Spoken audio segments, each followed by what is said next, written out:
मोहब्बत तो खुदा की रज़ा है और खुदा की रज़ा में हमारी रज़ा है। मोहब्बत में मिलने वाले हर दर्द में भी एक मज़ा है। डिस्कवर योर जर्नी में आप सभी का स्वागत है। आज एनर्जीज़ के बारे में हम बात करेंगे। बहुत सारी एनर्जीज़ पिक हुई हैं और कल मैंने छोटी सी इसलिए चैनलिंग की थी क्योंकि कल बहुत ज़्यादा हैवीनेस थी, बहुत सारे लोग परेशान हो रहे थे। आज मैं थोड़ा क्लियर करती हूँ, ठीक है। देखिए, आपको रातों को नींद नहीं आ रही होगी, रातों को आपको सैक्रल में पेन हो रहा होगा, ओके, क्योंकि डीएम मिस कर रहे हैं आपको, तो उनकी एनर्जी आपको पिक हो रही है, ओके। एंड जो डीएम है वो बहुत ज़्यादा पेन में है, बहुत हैवी पेन होता है। अपने अपने हार्ट चक्र में काफ़ी ज़्यादा हैवीनेस को फील किया होगा एंड आपके राइट एरिया में भी आपको पेन हो रहा होगा। जहाँ हार्ट होता है, लेफ़्ट साइड हार्ट होता है, तो जस्ट राइट साइड भी आपको कुछ ऐसा ही पेन महसूस हो रहा होगा, ओके। ये आपकी डीएम की एनर्जीज आप पिक कर रहे हो। डीएम आप लोगों के लिए एक छोटी सी वार्निंग है। यहाँ आपको डीएम को चेज़ नहीं करना, डीएम को बार बार देखना नहीं है, क्योंकि अगर आप डाउन हो रहे हो तो उसका मेन कारण पता है क्या है? आप डीएम से कहीं ना कहीं कनेक्टेड हो। थोड़ा दूर रहो ताकि आप बैलेंस में रहो। आप अपने आप को हाई वाइब्रेशन में रखो ताकि उनको जो एनर्जी पिक हो वो पॉजिटिव पिक हो, डाउन वाली ना पिक हो। उनको बहुत पेन है, इसीलिए डिवाइन क्या करते हैं, दोनों में से किसी एक को पेन में रखते हैं तो एक को बैलेंस में रखते हैं ताकि वो इम्बैलेंस ना हो, ठीक है। जिसको सबसे ज़्यादा पेन हो रहा है वो उस पेन को सह सके आपकी पॉजिटिविटी से, ओके। इसलिए आप लोगों को ये कहा जाता है कि जब डीएम की अवेकनिंग हो तो आप थोड़ा सा पीछे रहें, मतलब किनारे हो जाइए, डिस्टर्ब नहीं करिए। और अगर आपको बहुत हैवीनेस पिक हो रही है क्योंकि आप उनसे कनेक्ट हो, तो ये समझ लो उनकी एनर्जीज आप पिक कर रहे हो और आप खुद डाउन हो रहे हो, और आपको डाउन नहीं होना है। इसलिए अगर थोड़ी दूरी बना सकते हो तो बनाओ और अपने ऊपर काम करो। अब अगर आप लोगों को बहुत ज़्यादा रोना आ रहा हो, तकलीफ़ हो रही हो, तो इसका मेन कारण भी आपकी डीएम एनर्जी, क्योंकि उनके साथ वो चीज़ें घटित हो रही है। उनको रातों को नींद नहीं आ रही है, परेशान है, डिस्टर्ब है एंड बहुत ज़्यादा गिल्ट की एनर्जी में है, ठीक है। वो इस तरीके से अपने आप में कमज़ोर फील कर रहे हैं, तो वो सारी एनर्जीज़ आप पिक कर रहे हो। यहाँ आपके थ्रॉट चक्रा एक्टिवेट हो रहे होंगे, आपका रूट चक्रा, सैक्रल चक्रा, सोलर प्लेक्सस चक्रा, इनमें क्लींजिंग चल रही है। इसलिए आप लोग नोटिस करना कि आपके पेट में काफ़ी ज़्यादा दर्द हो रहा होगा, क्योंकि आपका सोलर और सैक्रल चक्रा क्लीन हो रहा है। इस वजह से आप ये चीज़ें महसूस कर रहे होगे। बहुत लोगों को फाइनेंशियली प्रॉब्लम फेस करने को मिल रहा होगा।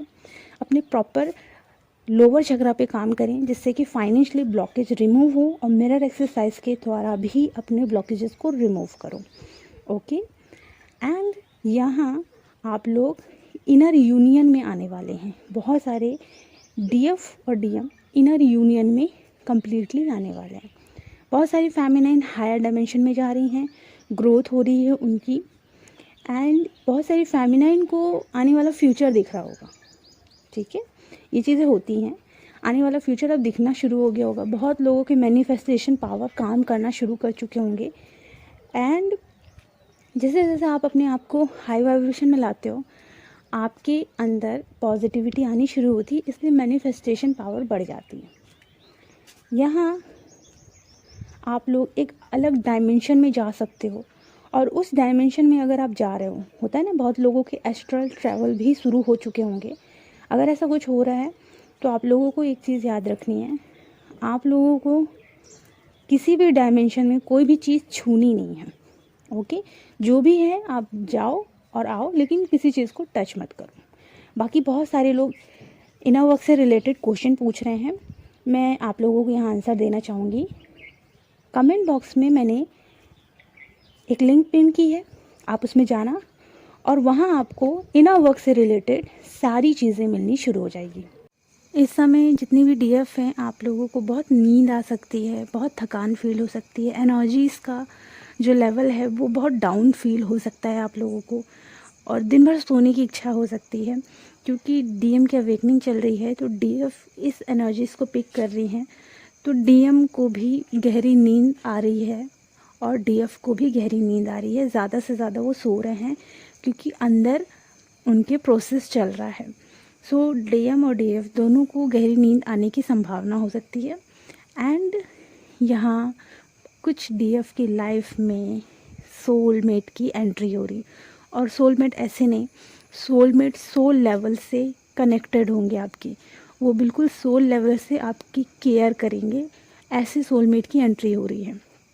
यहाँ आप लोगों को याद रखना है कि आप ट्विन फ्लेम जर्नी में, कोई सोलमेट आ भी रहा है रिस्पेक्ट करो, ओके, लेकिन अपनी ट्विन फ्लेम जर्नी को बिल्कुल निगलेक्ट मत करो, अपनी वाइब्रेशन हाई रखो और अपनी जर्नी को चलो, क्योंकि डीएम और डीएफ कोई और नहीं, आप ही हो। अपने आप को चूज़ करोगे तो अपनी लाइफ में ग्रो करोगे, ओके। अब यहाँ मिरर एक्सरसाइज दो प्रकार के होते हैं, एक होता है अपने प्रेजेंट को ठीक करना और फ्यूचर को ठीक करना, और एक मिरर एक्सरसाइज होता है अपने पास्ट को ठीक करना, जिससे आपका प्रेजेंट ठीक होगा। मतलब आप तीनों काल को ठीक कर रहे हो, पास्ट, प्रेजेंट, फ्यूचर को, ओके। तो आप लोगों को इनफ वक्त वहाँ मिल जाएगा, और आप लोग जितना भी आपको नॉलेज चाहिए, सारी चीज़ चाहिए, वहाँ वो चीज़ें अवेलेबल होगी। ये ट्विन फ्लेम से रिलेटेड है, इसलिए यहाँ मुझे वो बताना पड़ता है, ओके। अब यहाँ आप लोगों को क्लियर करना चाहूँगी कि यहाँ आप लोग अपने हार्ट चक्र, थ्रॉट चक्र पे काम करना है, और कोशिश करें मिरर एक्सरसाइज ज़्यादा से ज़्यादा करें, अपने आप को ठीक करें, ब्लॉकेज को रिमूव करें। नहीं आता मिरर एक्सरसाइज का सेशन ले लें, सीख लें, करें, क्योंकि आप अपर तो कर लोगे, लेकिन अगर डीपर में जाने की बात आई तब थोड़ा आप फंस जाओगे, क्योंकि डीपर में एक क्वेश्चन नहीं होते, बहुत सारे क्वेश्चन होते हैं। जैसे अगर गिल्ट हुआ तो आपको कहाँ ऐसा काम करने में गिल्ट हो रहा है, ओके। फिर आपको देखना पड़ता है क्या चीज़ हुई थी आपके साथ तब आपको गिल्ट हुआ, तो वो क्वेश्चन ऐड ऑन करने पड़ते, तब आप जाते हो डीप में, तब थोड़ा दिक्कत होती है। और आपके ट्विन आपको डीप से डीप लेवल में आपको मिरर करते हैं, ओके। ऊपर से थोड़ा बहुत करेंगे, बाकी तो बाकी लोग करते हैं ऊपर से, वो तो बिल्कुल कोर में टच करेंगे, ओके। अब मुझे डीएम की तरफ से एक चैनल सॉन्ग भी रिसीव हुआ, क्योंकि शायद बहुत सारे डीएफ हैं जिन्होंने अपने डीएम को बिल्कुल भी देखना बंद कर दिया है, चेस करना बंद कर दिया है, और ये सॉन्ग आप सुन सकते हो। और यहाँ ये सॉन्ग सुनने के बाद आपको अपने ऊपर काम करना है, चेस नहीं करना है, ओके। अपना ख्याल रखें, खुश रहें, गॉड ब्लेस यू।